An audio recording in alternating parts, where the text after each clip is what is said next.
And we are back here as the week is underway, day after Labor Day, and a lot of conversation about what happened Sunday night in Las Vegas. We are joined by LSU head football coach Brian Kelly. Coach, thank you very much. I know the game's over. You had a long flight back, a chance to reorganize. Just some thoughts from you as you've been able to process all of this over the last day and a half. Well, I mean, close, hard-fought game. Our guys play with great effort. You know, I think it comes down probably the last 8.5 minutes of the game. We're up 17-13. We come up with a pretty big stop defensively, which we hadn't got a lot of fourth quarter stops to be up 17-13 the last year. And we didn't take advantage of it offensively. We went and didn't execute offensively well enough to run the football where, would have hoped that in that situation we could have sustained a drive and then put ourselves in a good position to put the game away. Subsequently, we punted the football and they went down and scored. We went up 2017. We responded, but only responded with a field goal, tied it up 2020. And then with 18 seconds to go in the game, 2nd and 15 from midfield, they hit a cover 2 hole shot and effectively end the game. So, closing out the game really, Paul, with our perceived strengths, right? It's 17-13. You want to run the football. You want to be able to complement a defensive stop with an offensive possession that leads into points.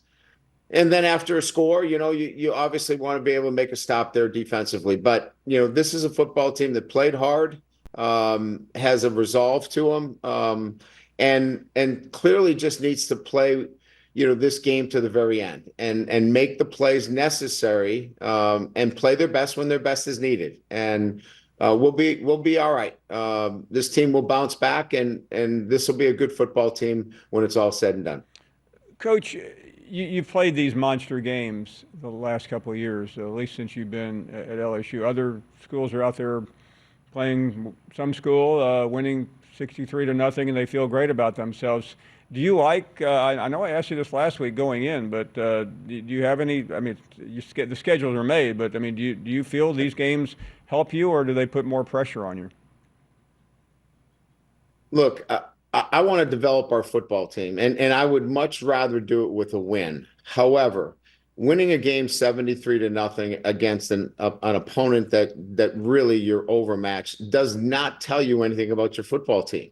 We know a lot more about our team. We know what our strengths are, our weaknesses are, and we can now move forward and know where our personnel issues are, where we need to be better as coaches, what we need to do in everything as it relates to winning football games. This team prepared very well, but preparing to play the game and actually winning the game are two different things. So now what do we need to do to win games? And some of that's personnel, some of it's in play calling, some of it's in execution late in the game. And that was the case here. So we can go to work on those things and know going into week 2, this is going to be a better football team.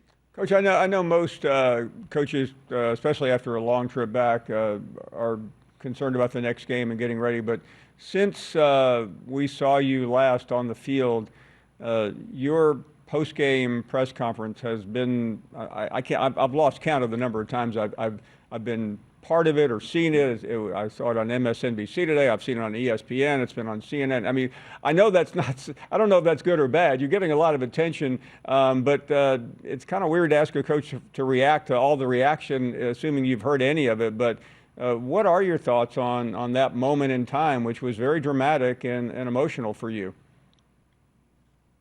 It was just a matter of frustration. I'm frustrated and angry at that we're not getting the kinds of things happening for our guys.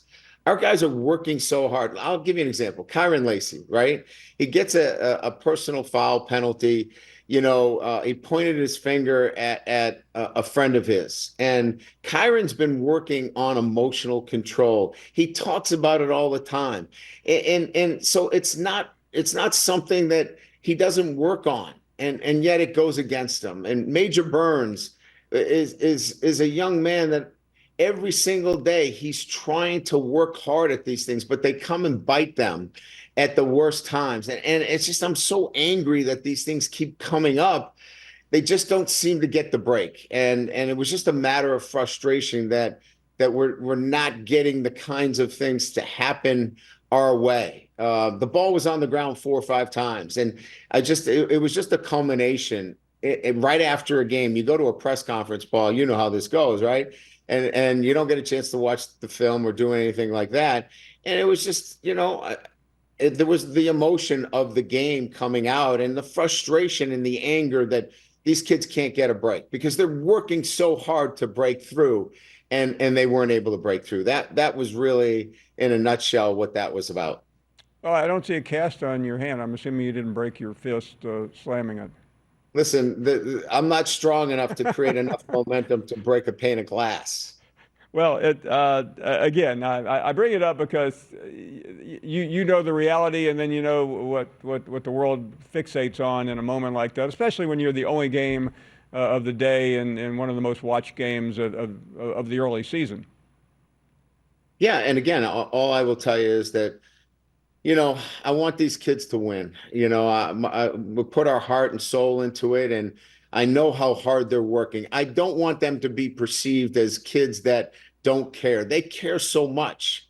And I know what the perception is, that they're undisciplined and they don't care, and that there's this narrative out there, and it's not true. And I'm just so angry at the comments that I'm coming down the runway. Your guys are undisciplined. They don't care. And that's not true. They are working on it every single day. Yeah, I know this is almost impossible to answer, but it's what we want to know, and what's next. How do you move from that moment in time to what every LSU fan wants at the end of the season? Well, you got to move quickly, right? We're already into our Tuesday preparation, right? So, immediately you address what do we do really well. I think our preparation was outstanding. I wanted to let them know that we had some great effort out there. Our guys played with great effort, flying around, enthusiastic about playing. What do we need to do better? We need to finish. We need to finish the game. We were up with 8 minutes and 36 seconds to go in the game. We have to finish. There has to be a sense of urgency in how we play this game, and we have to play it, with better execution. And what we learned is that preparing to play is one thing, but actually playing the game to win with that sense of urgency. So then you just go back to work. Look, there's nothing better, right, than getting back to work. That's where your belief comes. Because when you put in all this time and all this effort, that's where your belief comes. When you work so hard at something, you don't want to give in. You don't want to give anything but the very best. So we'll get back to work and get back on the field. And Paul, that's the best medicine. Coach, we always appreciate your candor and the time, and we'll let you get back to doing just that. Thank you very much. Thanks, Paul. Appreciate you having me on. You bet. Coach Brian Kelly joining us. Very emotional, Brian.